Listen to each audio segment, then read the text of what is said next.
मैं आपको अनुरोध करूंगा कि दिल्ली मुंबई एक्सप्रेस हाईवे पर गुड़गांव जैसी 2-3 स्मार्ट सिटी आप तैयार करिए, बहुत पैसा मिलेगा।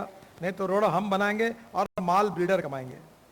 तो मेरा आपसे अनुरोध है, नेता और बिल्डर पहले देखते हैं कि कहाँ से रोड जा रहा है, वहाँ जमीन खरीदते हैं। तो आप पहला काम करिए कि राज्य सरकार से ये जमीन खरीदी करिए, जिसमें हम आपको सहयोग देंगे और जिससे गुड़गांव में भी बहुत अभी ट्रैफिक जाम होने लगा है, बहुत पॉपुलेशन ज़्यादा हो गई है। तो एक नई स्मार्ट सिटी बनाने से आईटी इंडस्ट्री वगैरह वहाँ जाएगी। मेरा विश्वास है कि मैं एक सपना देखता हूँ कि हमारे यहाँ, मैं अक्सर कहता था, मेरे ऑफिस में मैंने लिख कर रखा है कि American roads are not good because America is rich, but America is rich because American roads are good. ये जॉन केनेडी जी ने कहा था। रोड से प्रॉस्पेरिटी आती है, विकास होता है, और रोड बनाने के बाद जमीन की कीमतें बढ़ जाती है। मैं पत्रकार भाइयों, हमने किसानों को बाजार भाव से 1.5 गुना प्राइस दी है। मैं किसान हूं और इस समय बड़े लिबरल अप्रोच में हमने किसानों को लैंड एक्विजिशन की कीमत दी है। पर मैं वो किसानों को आह्वान करूंगा कि आपकी जमीन बेचो मत। अगर आप इसको डेवलप करने के लिए आगे जाओगे तो आपको ज्यादा पैसा मिलेगा, क्योंकि मैं चाहता हूं कि किसान धनवान बने। पर जब हम रोड बनाते हैं तो बिल्डर और डेवलपर जमीन खरीद लेते हैं और बाद में जो राइज होता है उसका फायदा उनको मिलता है। तो निश्चित रूप से यहाँ के लोगों की संपन्नता में, विकास में ये रोड कंट्रीब्यूट करेगा। दिल्ली मुंबई ये वर्ल्ड का सबसे बड़ा एक्सप्रेस हाईवे है, 12 लेन। तो मुझे बहुत खुशी है कि आज मैं भी ये रोड का काम शुरू होने के बाद पहली बार इस रोड को देख रहा हूँ। मुंबई तक जाने वाला हूँ, मैं 2 दिन इसी रोड पर रहने वाला हूँ।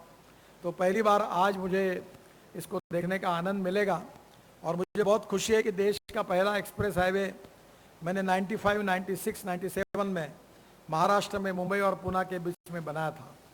तब लोगों को लगा था कि यही हाईवे देश का सबसे बड़ा है, पर दिल्ली मुंबई हाईवे ये देश के इतिहास का सबसे बड़ा 1 लाख करोड़ का हाईवे बन रहा है। मुझे आज विशेष रूप से याद हो रही है कि मनोहर लाल जी को याद होगा कि इस हाईवे का भूमि पूजन उस समय आदरणीय सुषमा जी हमारी विदेश मंत्री थी और अरुण जेटली वित्त मंत्री थे, और हमने यही गुड़गांव के पास उसका भूमि पूजन किया था। पर आज दुर्भाग्यवश दोनों हमारे बीच में नहीं है, उनकी स्मृतियां हैं, तो मुझे उनकी विशेष रूप से याद आ रही है। मुझे उस समय मैंने कहा था कि उसका उद्घाटन जब होगा तब अरुण जी, सुषमा जी, आपको फिर से आना है। अब उद्घाटन 2023 में तो हो जाएगा, पर अरुण जी और सुषमा जी इस समय नहीं है। इसकी याद मुझे निश्चित रूप से इस प्रसंग पे आ रही है। मैं निश्चित रूप से हम उनकी स्मृति को कायम रखेंगे। और मुझे बहुत खुशी है कि हरियाणा, राजस्थान, उसके साथ गुजरात और महाराष्ट्र, ये 4 राज्यों में हाईवे जा रहा है। और ये हाईवे हमारे लोगों ने निर्माण किया, उनका तो मैं अभिनंदन करूंगा ही, पर तीनों राज्यों के मुख्यमंत्री और उनकी सरकारी यंत्रणा अगर हमको सहयोग नहीं करती तो शायद ये काम संभव नहीं होता। मैं हरियाणा के मुख्यमंत्री मनोहर लाल जी यहाँ खड़े हैं, विशेष रूप से उनके मंत्रिमंडल के सभी सहयोगियों को, और विशेष रूप से मेरे जो केंद्र सरकार में मेरे सहयोगी राव इंद्रजीत सिंह जी, वो भी हर बार जो भी समस्या आती है, अभी मुझे बड़ी खुशी हुई सुनकर, आपने जो किया वो मैंने किया था।